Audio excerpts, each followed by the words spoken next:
do this, you'll have to insert a reference geometry plane. I'll go ahead and activate the Plane Property Manager from Insert, Reference Geometry, Plane. I'm prompted to select 3 existing references to define the plane's position. Note that at least one reference and one constraint must be applied to fully define the plane. I'll use the front plane as my first reference, selecting it from the Graphics Area feature flyout. You can see that a distance constraint is automatically applied, fully defining the plane through a combination of a parallel relation and an offset distance. I can adjust the distance, flip the offset direction, and insert multiple plane instances. When I select the parallel reference type, the message pane displays in yellow, denoting the plane is no longer fully defined. Perpendicular also requires a second reference to fully define the plane's position, while coincident locks the plane in line with the plane of reference. Now often, you'll need to insert a plane at an angle to an existing plane.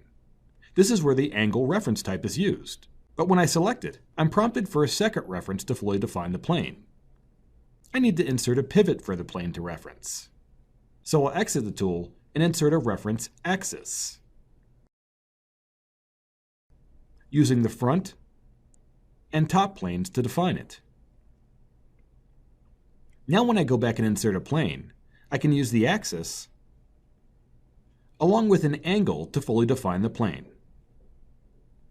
And just as with the offset reference type, I can flip the offset direction and apply multiple instances.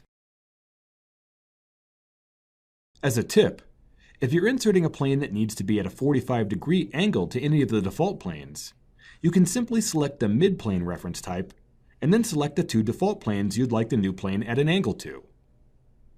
As you can see, the plane can be fully defined in both directions. As you become more familiar with sketching and part modeling, explore using different combinations of sketch and model geometry to define your reference planes. And if you end up selecting an unsolvable combination of references, SOLIDWORKS prompts you by highlighting the Plane Preview and Property Manager message pane in red.